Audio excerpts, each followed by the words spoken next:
नमस्कार दोस्तों, स्वागत है आपका 10 सच्ची खबर टुडे में। आज की बड़ी खबर ने देश की राजनीति में हलचल मचा दी है। केंद्र की मोदी सरकार एक बार फिर चर्चा के केंद्र में है। वहीं विपक्ष खुलकर सरकार की नीतियों का विरोध कर रहा है। देश के कई हिस्सों में धर्म और जाति से जुड़े मुद्दों को लेकर तनाव की खबरें सामने आ रही हैं और इसी बीच संसद में भी तीखी बहस जारी है। विपक्ष के नेताओं ने खुले मंच से सरकार पर आरोप लगाए हैं कि मौजूदा हालात के लिए उसकी नीतियां जिम्मेदार हैं। इसी दौरान सरकार द्वारा लाया गया यूजीसी बिल भी विवादों में घिर गया है।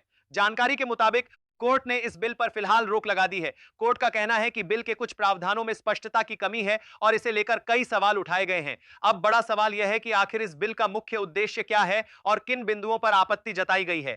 विपक्ष के नेता संजय सिंह ने इस मुद्दे पर कड़ा बयान दिया है। उनका कहना है कि सरकार को पहले सभी वर्गों से चर्चा करनी चाहिए थी। आप एक बिल लेके आए, उस बिल के बारे में सुप्रीम कोर्ट ने कह के रोक लगा दिया कि यह बिल तो अस्पष्ट है, इसमें कोई स्पष्टता नहीं है इस बिल में। आप क्यों ऐसा बिल लेके आए जिसके कारण से पूरे देश का माहौल खराब हुआ? आपने झगड़ा कराया दलितों यूजीसी का बिल, और आप इक्विटी बिल जो लेके आए, आपने कहा इक्विटी कमेटी जो बनेगी उसको लेके आपने जो इक्विटी कमेटी बनाई उसमें तमाम बातें आपने ऐसी लिखी, पूरे देश में आपने झगड़े का माहौल क्रिएट किया। आप कभी भी और कहीं भी दलितों और पिछड़ों और आदिवासियों के हितैषी रहे ही नहीं है। आपका संगठन, आपकी विचारधारा, आपकी मातृ संस्था आरएसएस, वहां तो 100 साल तक आज तक एक भी दलित, पिछड़ा और आदिवासी आरएसएस का प्रमुख नहीं बना। यह सच्चाई है आपकी। आप हल्ला मचा रहे थे कि देखो हमने दलितों, पिछड़ों, आदिवासियों के लिए कितना शानदार बिल हम लेके आए, कितना शानदार हमने काम कर दिया। सुप्रीम कोर्ट ने उस पर रोक लगा दिया। सुप्रीम कोर्ट ने कहा कि यह बिल अस्पष्ट है।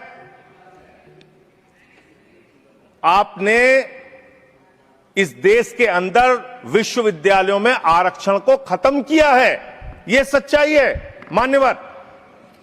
दलित, पिछड़े, आदिवासियों के लिए जो प्रोफेसर्स, असिस्टेंट प्रोफेसर्स की नियुक्ति होनी चाहिए, 80% से ज्यादा पोस्ट खाली पड़ी हुई है विश्वविद्यालयों में। दूसरी ओर यूजीसी बिल पर रोक लगाए जाने के बाद कुछ सामाजिक संगठनों और एससी, एसटी, ओबीसी वर्ग के लोगों ने सड़कों पर प्रदर्शन किया है। प्रदर्शनकारियों का कहना है कि यह बिल उनके अधिकारों से जुड़ा हुआ है और इसे लागू किया जाना चाहिए। सवर्णों के डरने का मसला यह है कि उनका प्रिविलेज जा रहा है, इससे कहीं ये कानून लागू ना हो जाए, कहीं ऐसा ना हो जाए कि इस कानून बेसिकली इस कानून से जो नीचे का तबका अब तक दबा हुआ था, इस क्लब में बैरे का काम करता था, प्लेट उठाता था, खाना बनाता था, कहीं वो पत्रकार न बन जाए विश्वविद्यालयों में पढ़ के। कहीं वो किसी, हर व्यक्ति जो कि सौभाग्यशाली है वो अपने को अभागा प्रोजेक्ट करता है। चित्रा जी तो खुद प्रिविलेज्ड हैं, उन्होंने थंबनेल बनाया, ब्राह्मण ठाकुर आगे और बांटने वाले पीछे। मैं कहता हूं कि कोई दलित चैनल वाले ये थंबनेल बना के देखिए, एफआईआर हो जाएगा आपके।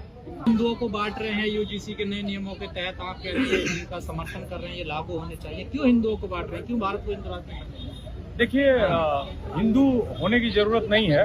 भारत का जो इतिहास है वो पहले से ही एक समतावादी समाज का रहा है। बसवन्ना 1161 में उनका जन्म हुआ था, जाति से ब्राह्मण थे, लेकिन उन्होंने इसी व्यवस्था के खिलाफ, जिसको ये लोग सनातनी कहते हैं, अभी हिंदू धर्म कहते हैं, सिंधु के पार के लोगों को हिंदू कहा गया, तो उसके खिलाफ उन्होंने विद्रोह किया।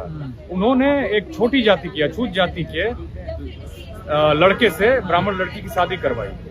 बसवन्ना ने लिंगायत धर्म की स्थापना की। मैं ये कहना चाहता हूं कि भारत में तमाम तरह के पंथ संप्रदाय रहे हैं, जो तथाकथित जिसे ये लोग हिंदू या हिंदुत्व की राजनीति कहते हैं, उसमें मुझे और आपको इतनी आजादी मिली है कि मैं नास्तिक हो के भी अपने को हिंदू कह सकता हूँ, मैं लिंगायत हो सकता हूँ, मैं कबीरपंथी हो सकता हूँ, मैं शैव हो सकता हूँ, मैं वैष्णव हो सकता हूँ, कुछ भी हो सकता हूँ, लेकिन उसके बाद भी हिंदू हो सकता हूं। तो सवर्ण डरे हुए हैं, इसका मतलब ये नहीं है सवर्णों के डरने का। वहीं कुछ अन्य समूह इस बिल का विरोध भी कर रहे हैं। अब सरकार के सामने चुनौती यह है कि वह सभी पक्षों को संतुलित करते हुए आगे का रास्ता कैसे तय करती है। अगर बिल वापस लिया जाता है तो समर्थकों में नाराजगी हो सकती है और अगर इसे लागू किया जाता है तो विरोध और तेज हो सकता है। फिलहाल देश की राजनीति में यह मुद्दा गरमाया हुआ है और आने वाले दिनों में इस पर और बड़े फैसले देखने को मिल सकते हैं। ऐसी ही ताजा और सटीक खबरों के लिए जुड़े रहिए हमारे साथ। धन्यवाद।